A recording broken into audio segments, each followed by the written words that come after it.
तर मागच्या सोमवारी झालेल्या मुसळधार पावसामुळे मुंबईतल्या वरळीतील आचार्य अत्रे चौक मेट्रो स्थानकात पाणी शिरलं होतं। आता हे मेट्रो स्थानक पुन्हा सुरू करण्यात आलंय। 5 दिवसानंतर हे मेट्रो स्थानक पुन्हा सुरू झालंय आणि पावसाचं पाणी शिरल्यानं या स्थानकाचं मोठं नुकसान झालं होतं। पण पहिल्याच पावसात संरक्षण भिंत कोसळल्यानं स्थानकात पाणी शिरलं होतं।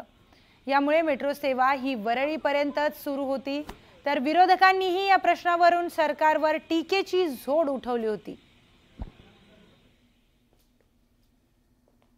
आपण या मेट्रो स्थानकात आहोत। हा संपूर्ण परिसर जो आहे तो जलमय झालेला होता, कारण 26 मे रोजी मुसळधार पाऊस मुंबईमध्ये कोसळत होता आणि त्याच दरम्यान हे जे काही दिवसांपूर्वी उद्घाटन झालेलं हे जे मेट्रो लाईन आहे म्हणजेच ॲक्वालाईन 3 ची याच दरम्यानचं नवीन स्टेशन म्हणजेच आचार्य अत्रे चौकचा जो परिसर आपण पाहतोय, याच परिसरामध्ये बऱ्याच प्रमाणात पाणी साचलेलं होतं आणि त्यामुळेच हा जो आचार्य स्टेशन आहे हा बंद होता। 26 मे पासून तो पूर्ववत करण्यात आलेला आहे। 31 मे रोजी म्हणजे 5 ते 6 दिवस हा जो संपूर्ण स्टेशन आहे तो बंद करण्यात आलेला होता। प्रवासी या ठिकाणाहून प्रवास करू शकत नव्हते, परंतु आपण जर पाहिलं तर 31 मे पासून हा जो स्टेशन आहे आचार्य अत्रे चौक हा पूर्ववत करण्यात आलेला आहे। आपण हा जो परिसर पाहतोय संपूर्ण हा जलमय झालेला असून या ठिकाणी जे आपण भिंत पाहतोय, संरक्षण भिंत जी आहे ती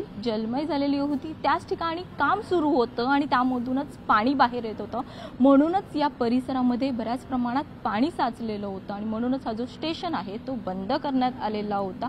याच प्रश्नावरून राजकीय वर्तुळात देखील चर्चा रंगलेली होती की काही दिवसांपूर्वीच या स्टेशनचं उद्घाटन झालेलं आहे, या मेट्रो लाईनचं उद्घाटन झालेलं आहे आणि त्यानंतर अचानक हा जो पाऊस पडलेला आहे त्यामध्ये अचानक याच्यामध्ये पाणी साचलेलं आहे आणि म्हणूनच बंद करण्यात आलेला आहे। परंतु प्रवाशांसाठी ही बातमी महत्त्वाची आपण मानू शकतो की हा जो स्टेशन आहे परिसर हा पुन्हा एकदा खुला करण्यात आलेला आहे। प्रवासी या स्थानकावरून आचार्य अत्रे चौक या स्थानकावरून प्रवास करू शकतात।